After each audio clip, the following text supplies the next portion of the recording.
अच्छा ही बताओ, तब तो अल्लाह के इतना ज्ञान बा तो ते अभी तक ले रौड़ुआ काहे बड़ी? बोल ये कहा कोरोना का माहौल चलता।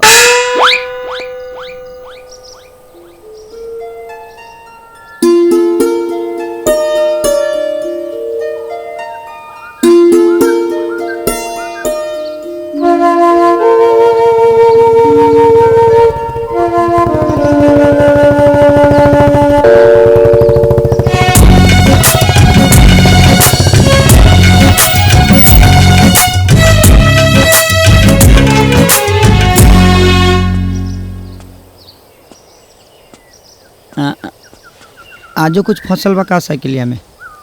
ना कुछ न फसल बा। ओ केकर इंतजार करते रहो? हम अपन सहेली के इंतजार करत तानी। सहेली के करत रहो कि केहू और के करते रहो? केहू के ना। ओ ठीक है।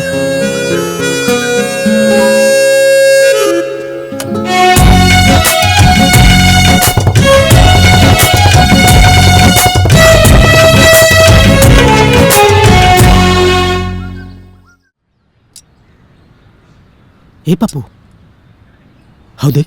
कहाँ? अरे हाउ देख। कहाँ देखी? हमके ते राजा भैया पहली बार इतना खुश लगा था।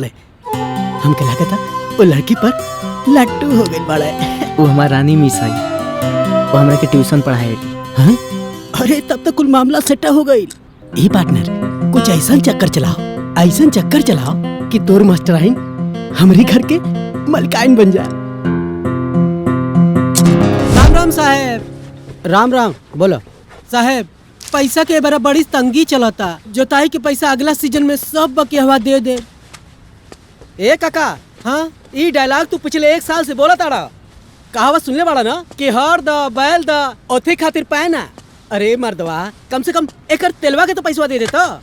देखी साहब, जैसे हमरे लगे इंतजाम हो जाए पैसा के नू वैसे ही हम दे दे। अरे मदन का बात बा? अब का बताए भैया, 1 साल से खेत जोतावा ताड़े, अब पैसा देवे के टाइम पे नानी मर जाता और ए उम्र में 8 लड़का के बाप हमें। अरे तो लड़का पैदा करे खातिर तेल थोड़ी डलवाओगे पड़ेला, पागले है खाते हैं। कोनो बात ना, अरे दे दे, जब भी वाला दे दे। ठीक। इनकर खेत जोतल मत छोड़िए, ठीक बा? बबुआ राउत बहुत बहुत धन्यवाद। रउआ हमार मजबूरी के समझ गई। चली कोनो बात ना, इंसान से पहले इंसानियत होला। रो अपन ख्याल रखी, अपना घर परिवार के रखी, रो खेत जोता जाए, ठीक बा? प्रणाम साहब।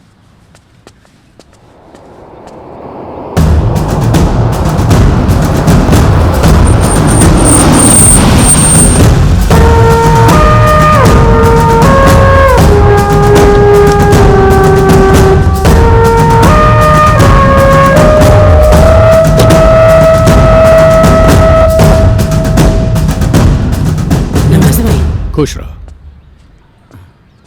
प्रणाम। जियत रहो। मनोरमा, फटाफट मालिक के खातिर गर्मा गर्म भोजन के इंतजाम कर। अरे ना जल्दी ना, कर। हम तो नहीं जल्दी में आयल बनी। रह दे चाची, बाबूजी फुर्सत में आवे के आदत बदल देले बनी। पैसा कमाइल जेकर जुनून बन जाला, आदत होकर गुलाम होला बेटा। बाबूजी रसाही के शौक जो रुआ पाल के रखले बनी ना, वो पूरा भइला के बाद अधूरा रहेला। और मान सम्मान इज्जत प्रतिष्ठा के ना सूली पर चढ़ा देला। गांव में रह के तहर दिमाग गंवार जैसन भइल जाता। काश हमरा साथे शहर रहता तो तहर माइंड, तहर नजरिया बदल गल रहे। बाबूजी हमार बस एक एगो नजरिया बा कि हम जीवन में कबो खुद के नजर से ना गिरी। भगवान करे वो मनहूस दिन हमरा जिंदगी में कबो ना आवे। खैर, हम तारा नाम से एगो नया इंपोर्ट एक्सपोर्ट कंपनी के शुरुआत के ले बानी, जौना के पहला इन्वेस्टमेंट 50 लाख रुपया तारा अकाउंट से देवक बा, ताकि कंपनी शुरू हो जाए। मदन। जी भैया। चेक बुक लेके आओ।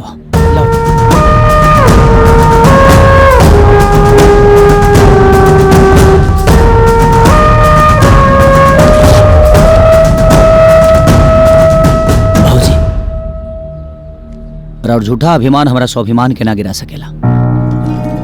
ये अमाउंट हम बिजनेस खातिर नहीं देत, वो बिजनेस से अपन नाम हटावे खातिर देता नहीं। ये क्या कह रहा बड़ तू? प्लीज भाऊजी, हम बिजनेसमैन बन के ना